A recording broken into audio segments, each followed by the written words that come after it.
मेरे प्रिय दोस्तों, आप लोग के बीच में कक्षा 10 का मैथ लेकर आया हूँ। आइए कक्षा 10 का मैथ में हम लोग आज 6 नंबर हल करेंगे। तो 6 नंबर में पूछा गया कि व्याख्या कीजिए कि ये सारी संख्या दिया हुआ है कि भाज्य क्यों है। तो आइए इस पर ही हम लोग चर्चा करेंगे। तो पहले क्वेश्चन को इस प्रकार हम लिखते हैं जो दिया हुआ है व्याख्या करने के लिए।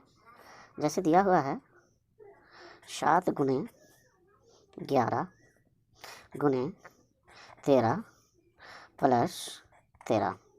तो आइए इसी के बारे में पहले व्याख्या करेंगे, तब फिर आगे बढ़ते हैं। तो इसमें दोस्तों हमको क्या करना है कि ये दोनों संख्या जो है एक गुने में है तो एक जोड़ में है। तो आइए ये दोनों संख्या को हमने कॉमन में कर लेंगे। तो कॉमन में इस प्रकार कर लेते हैं जो संख्या मुझे व्याख्या करने में ठीक रहता है। तो आइए ये 13 को हम कॉमन कर लिए हैं। तो जब 13 को कॉमन कर लेंगे तो यह संख्या की जगह में मेरा 1 हो जाएगा, यानी ये खाली हो जाएगा। तो आइए हम इसको जब कॉमन कर लेते हैं तो यहाँ पे मेरा 7 गुने 11 गुने 1 प्लस 1 हो जाता है। तो आइए हम इसको अब आगे बढ़ते हैं। ये हमारे संख्या को गुना कर लेंगे, ये सारे संख्या को गुना कर लेंगे हम। तो गुना कर लेते हैं 11 से 77, तो यह हो जाता है। और इससे भी गुना कर लेंगे, 11 से 77 हो जाएगा, प्लस 1 पे 1 हो जाता है।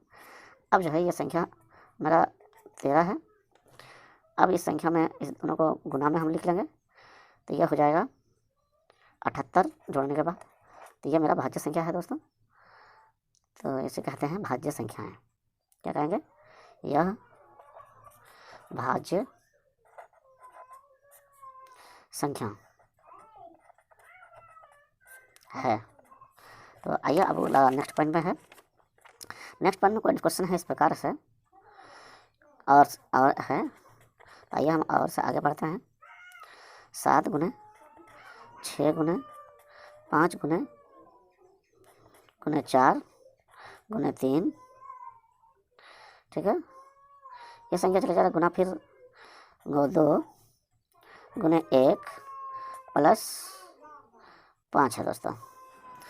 तो अब दोस्तों यहाँ पे देखना मुझे है कि कॉमन करने के लिए हम एक भी नहीं ले सकते, एक भी नहीं ले सकते। ऐसी संख्या लेना है जो दोनों में मिल जाए। तो ये गुना यहाँ रहे चाहे यहाँ रहे, बात तो बराबर है, कहीं से हम एक ले लेंगे। तो आइए हम यहाँ से ले लेते हैं और इसको कॉमन में कर लेते हैं। तो इस प्रकार दोस्तों 5 कॉमन में कर लेंगे।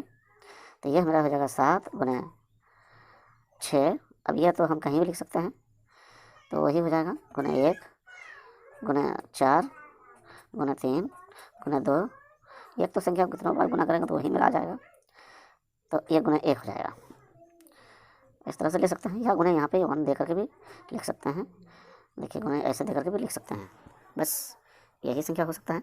अब इस संख्या को हमने क्या करेंगे, जोड़ भी कर सकते हैं, गुना भी कर सकते हैं। तो देखो 2 6 7 42 होता है। 42 चौके यहाँ पे देख लीजिए, 42 42 6 7 42 42 चौके कर देना है। तो देखिए 4 8 हो जाता है, और 2 चौके 8 और 4 चौके 16, 168 हो जाता है। अब इस 4 से हमने गुना कर दिया, 3 से गुना कर देते हैं। तो 3 से गुना कर देंगे तो 8 या 24 हो जाएगा, और बचे 2 6 18 19 20 के 0 हो जाएगा। और यहाँ यहाँ पे हो जाएगा 1 या 3 और 2 5 हो जाएगा। तो ये हो गया 500। उसके बाद हमारा ये 2 से गुना कर देंगे दोस्तों। जब 2 से गुना कर देंगे तो ये हो जाएगा मेरा ये हो जाएगा 4। 2 से गुना करने पर 2 है संख्या मेरा, तो हो जाएगा 8। यहाँ हो जाएगा 0, अब यहाँ हो जाएगा 10। तो इस प्रकार आ जाएगा दोस्तों, एक बार देख लीजिए। 8 0 5 2 10। तो अब संख्या मेरा नहीं बचा है, जिससे भी गुना करेंगे उतने मान आ जाएगा। तो यहाँ पे लिखेंगे हम 5 गुने 1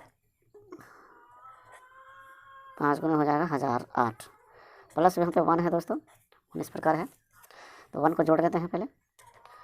तो 5 को जोड़ेंगे तो यहाँ पे हो जाएगा 1009 हो जाएगा। तो दोस्तों अब इसको हम गुना कर सकते हैं। तो 5 गुने 1 यानी कि 1009 है। तो यह मेरा संख्या हो जाएगा।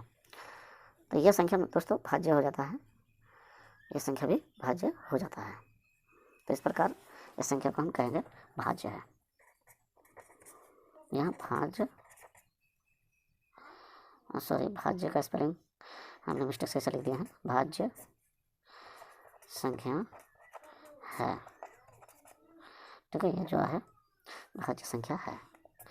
तो दोस्तों आपको कैसा लगा हो, अगर आपको कहीं भी इसमें समझ में नहीं आए तो हमारे कमेंट बॉक्स पर लिखेंगे, चाहे कि मैं इसको दोबारा आपको समझा सकूं। तो मिलते हैं दोस्तों अगले वीडियो में, तब तक के लिए शुक्रिया।